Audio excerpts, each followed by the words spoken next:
नमस्कार साथियों। जैसे कि आप सभी सीटेट की तैयारी कर रहे हैं, तो इसी तैयारी के उद्देश्य से आज भूगोल विषय में हम सबसे पहले हम सभी साथी जो है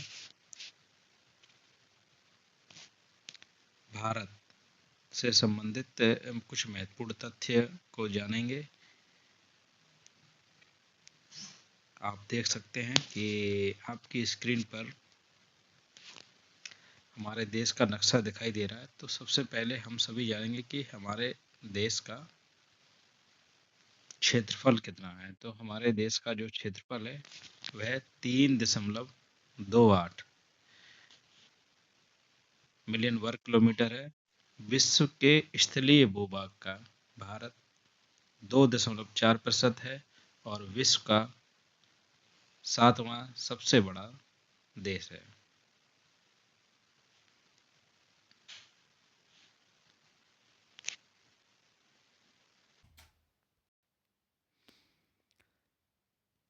भारत का क्षेत्रफल जैसा कि हमने आपको बताया, तो भारत जो है उत्तर से दक्षिण के तक की दूरी जो है वह 3,214 किलोमीटर है।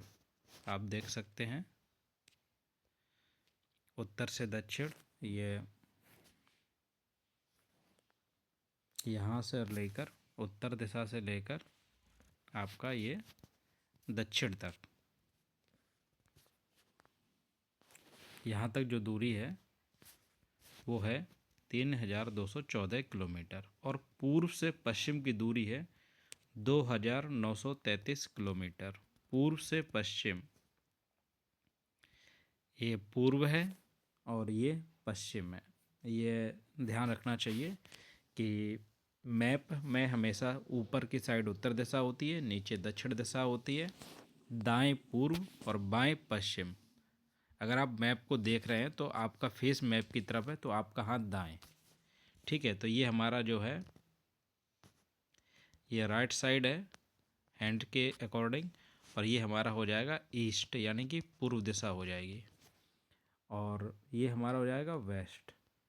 ठीक है, तो अब आप इसको भूलेंगे नहीं, क्योंकि मैप में ये हमेशा याद रखना है। जम्मू कश्मीर जो है हमारा ये नॉर्थ है, और केरला जो है हमारा ये जो है साउथ है, श्रीलंका साउथ में है। तो वही उत्तर से दक्षिण की दूरी है 3,214 किलोमीटर और पूर्व से पश्चिम की दूरी है 2,933 किलोमीटर।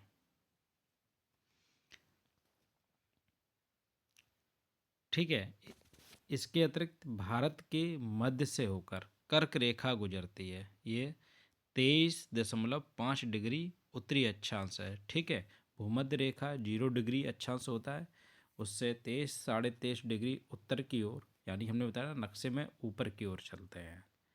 ठीक है, तो वो होती है कर्क रेखा, और भूमध्य रेखा से दक्षिण की ओर चलेंगे 23.5, तो वह होगी मकर रेखा।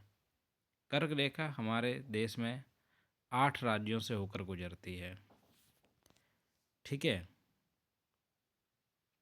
अब पहला राज्य कौन सा होगा, तो आप समझिए ग्रीनविच रेखा लंदन से होकर गुजरती है ना, तो वहाँ से 0 देशांतर चलता है। तो आप अगर लंदन वाली साइड से भारत की ओर चलेंगे नक्शे पर, तो सबसे पहले क्या पड़ेगा, सबसे पहले आपका पड़ेगा गुजरात। गुजरात से ही लगा हुआ ये यहाँ पर हिस्सा जो है वो राजस्थान का है, और फिर पड़ता है हमारा मध्य प्रदेश। मध्य प्रदेश से लगे हुए हिस्से छत्तीसगढ़, झारखंड, फिर पश्चिम बंगाल, और इधर त्रिपुरा और मिजोरम। ठीक है, इस प्रकार से कर्क रेखा भारत में 8 राज्यों से होकर गुजरती है। अब जो कर्क रेखा है हमारी, ये इससे ऊपर का हिस्सा उत्तरी भाग नॉर्थ, और नीचे का हिस्सा दक्षिणी भाग यानी साउथ कहलाता है। तो दोनों ही क्षेत्रों का अलग अलग क्षेत्र है। जो हमारा उत्तरी भाग है ये हमारा कहलाता है उपोष्ण कटिबंधीय क्षेत्र या समशीतोष्ण क्षेत्र में आता है, और जो हमारा दक्षिणी भाग है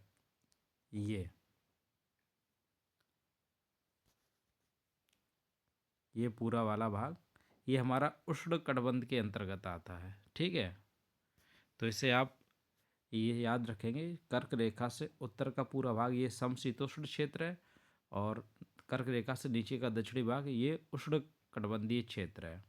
ठीक है, उत्तरी भाग को समशीतोष्ण क्षेत्र या उपोष्ण कटिबंधीय क्षेत्र भी कहते हैं। और इसके अतिरिक्त अब हमने आपको बता दिया कि भारत में कर्क रेखा सबसे पहले कौन से राज्य में आती है, तो वो हमारी हो गई गुजरात, क्योंकि हम लोग ग्रीनविच मानक टाइम से चलते हैं। 82 डिग्री 30 मिनट पूर्वी देशांतर रेखा भारत की मानक मध्याह्न रेखा है।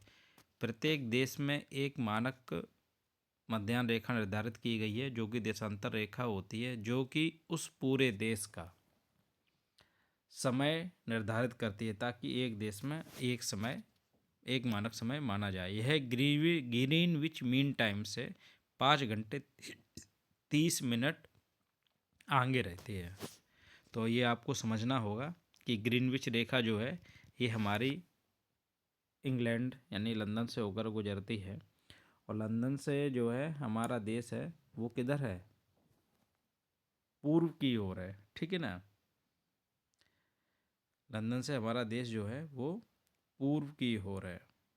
तो जैसे जैसे पूर्व की ओर जाते हैं तो समय हमारा बढ़ता है। क्या करता है, समय बढ़ता है। और पश्चिम की ओर जाएंगे, यानी कि लंदन से अमेरिका पश्चिम की ओर है, तो अगर हम उस ओर जाएंगे तो क्या होगा, समय हमारा घट जाएगा। ठीक है, तो इसको भी विशेष ध्यान रखना है हमें कि देशांतर रेखाएं, अब देशांतर रेखा के विषय में भी जानकारी रखनी चाहिए। उत्तर ध्रुव से लेकर दक्षिण ध्रुव तक जाती है, पृथ्वी को पूर्व और पश्चिम में बांटती हैं। मैंने बताया ना, ग्रीनविच रेखा से पूर्व की ओर समय बढ़ता है और पश्चिम की ओर समय घटता है। कुल ये 360 होती हैं। 180 डिग्री पूर्वी देशांतर रेखाएं होती हैं और 180 डिग्री पश्चिमी देशांतर रेखाएं होती हैं। 0 डिग्री देशांतर यानी कि ग्रीनविच मेरिडियन जिसे बोलते हैं, मध्याह्न रेखा, ये इंग्लैंड के ग्रीनविच से गुजरती है। इसी को स्टैंडर्ड टाइम माना गया है। सभी देशांतर रेखाएं कहाँ पर मिलती हैं, अपने अपने ध्रुवों पर मिलती हैं। यानी कि देशांतर रेखाओं पर भूमध्य रेखा पर ये सबसे अधिक दूरी पर होती हैं, और ध्रुवों की ओर जाती हैं जैसे जैसे दूरी कम होती जाती है। जबकि अक्षांश रेखाएं जो होती हैं वो हमारी नहीं मिलती हैं, वो समानांतर होती हैं। प्रत्येक देशांतर रेखा एक अर्धवृत्त होती है। अब पृथ्वी 24 घंटे में कितना घूमती है, 360 डिग्री घूमती है। तो एक घंटे में कितने डिग्री घूमेगी, अगर हम 360 डिग्री को 24 से भाग दें तो 15 डिग्री, यानी कि 1 डिग्री में हमारे कितने मिनट हुए, 4 मिनट हुए। ठीक है, ये भी हमको याद रखना है। और ये 1 डिग्री में 4 मिनट, 1 घंटे में 15 डिग्री होते हैं। इसको याद रखना है, क्योंकि आपके CTET में इससे संबंधित हमेशा एक प्रश्न आता है कि फलाने देशांतर पर इतना समय है, फलाने देशांतर पर कितना समय होगा। तो वहाँ पर आपका ये कैलकुलेशन काम करेगा, और इसको अगर आप समझ जाएंगे तो आपका ये 1 नंबर श्योर रहता है। भारत का मानक समय कितना है, 82 डिग्री 30 मिनट। ठीक है, भारत का मानक समय जो है वो है 82 डिग्री 30 मिनट, 82 डिग्री और 30 मिनट है। लेकिन इसको अगर हम लिखेंगे तो हम इसको लिखेंगे 82.5। कैलकुलेशन में जब भी हम हल करके देखेंगे तो इनको डेसिमल्स में बदलना रहता है। ठीक है, मिनट्स को। तो 30 मिनट्स हैं, यानी कि 1 घंटे में 60 मिनट होते हैं, तो 30 मिनट हो गया 0.5। 15 मिनट आपका कितना कहलाएगा, 0.25। और 45 मिनट कहलाएगा आपका 0.75। तो इसका भी विशेष ध्यान रखें।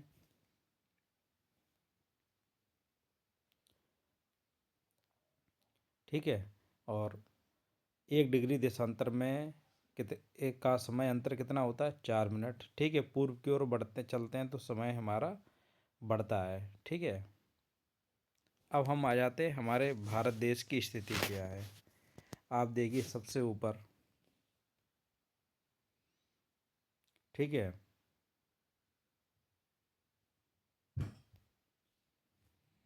37.6 डिग्री, है ना, मतलब 37 डिग्री 6 मिनट, ये हमारा उत्तरी अक्षांश है। ठीक है, 37 डिग्री 6 मिनट उत्तरी अक्षांश है। और नीचे लिखा है 8 डिग्री 4 मिनट, ये हमारा दक्षिणी अक्षांश है। अब ये दक्षिण में यानी केरल के पास ये आप देख रहे हैं 8 डिग्री 4 मिनट ये दक्षिणी अक्षांश क्यों लिखा हुआ है? क्योंकि भूमध्य रेखा जो हमारा 0 डिग्री अक्षांश है, तो उससे हम जैसे जैसे ऊपर चलते हैं, कर्क रेखा आपको हमने बताया था 23.5 डिग्री पर स्थापित है, तो जैसे जैसे ऊपर की ओर चलते हैं हमारा जो है अक्षांश बढ़ता जाता है। ठीक है, तो दक्षिणतम बिंदु पर यहाँ हमारा दक्षिण में 8 डिग्री 4 मिनट उत्तरी अक्षांश पर, और नॉर्थ में हमारा 37 डिग्री 6 मिनट उत्तरी अक्षांश पर स्थित है। देशांतर में अगर हम चलें तो देशांतर हमारा जो है ग्रीनविच से स्टार्ट होता है, तो 68 डिग्री 7 मिनट गुजरात में। ठीक है, ये हमारा पूर्वी देशांतर से 97 डिग्री 25 मिनट जो है पूर्वी देशांतर। ठीक है, सॉरी, इसीलिए हम थोड़ा सा अक्षांश में फिर से बताएंगे। 37 डिग्री 6 मिनट उत्तरी अक्षांश से 8 डिग्री 4 मिनट उत्तरी अक्षांश में स्थित है। इसको 8 डिग्री 4 मिनट दक्षिणी अक्षांश नहीं बोलेंगे। हमारा जो है चूँकि भूमध्य रेखा से हम इसको पढ़ते हैं, और भूमध्य रेखा से उत्तर की ओर यानी ऊपर हम चल रहे हैं तो नक्शे में ऊपर उत्तर दिशा होती है, तो 8 डिग्री 4 मिनट उत्तरी अक्षांश से 37 डिग्री 6 मिनट उत्तरी अक्षांश, और दूसरी भौगोलिक स्थिति में देखेंगे देशांतर में तो 68 डिग्री 7 मिनट पूर्वी देशांतर से 97 डिग्री 25 मिनट पूर्वी देशांतर में स्थित है। और कर्क रेखा भारत के लगभग मध्य से होकर गुजरती है। अगर हम भारत की सीमाएं देखें तो उत्तर पश्चिम, ठीक है, ये हमारा नॉर्थ और ये हमारा है वेस्ट। तो उत्तर पश्चिम में हमारा पाकिस्तान और अफ़गानिस्तान लगता है। उत्तर दिशा में हमारा चीन, नेपाल और भूटान लगता है। पूर्व में हमारे ये बांग्लादेश और म्यांमार लगते हैं। जल सीमाओं की अगर हम बात करें तो दक्षिण में हमारा हिंद महासागर है, ये हमारा हिंद महासागर का हिस्सा रहता है। पूर्व में ये हमारे बंगाल की खाड़ी रहती है, और पश्चिम में ये हमारा जो है ये हिस्सा हमारा अरब सागर का है। तो ये पूर्वी घाट है, ये हमारे पश्चिमी घाट हैं, इसको भी हम याद रखेंगे। ठीक है, और भारत के 7 पड़ोसी देश हैं: पाकिस्तान, अफ़गानिस्तान, चीन, नेपाल, भूटान, बांग्लादेश और श्रीलंका। लेकिन साथ ही 2 और हैं हमारा बुरी प्रमुख पड़ोसी देश हैं: पाकिस्तान, अफ़गानिस्तान, चीन, नेपाल, भूटान, बांग्लादेश और पूर्व में था म्यांमार बांग्लादेश के बाद। और श्रीलंका हमारा दक्षिण में है, जो कि पाक जल डमरू मध्य रेखा से अलग होता है। और मालदीव अरब सागर में है। ठीक है, इसको भी हम ध्यान रखेंगे। तो भारत की जो क्षेत्रीय सीमा है वो तटरेखा से 12 समुद्री मील लगभग 21.9 किलोमीटर तक है। समुद्री तटरेखा मुख्य भूमि 6100 किलोमीटर, और समुद्री तटरेखा यानी मुख्य भूमि और द्वीपों को भी अगर हम मिला लें तो 7517 किलोमीटर है।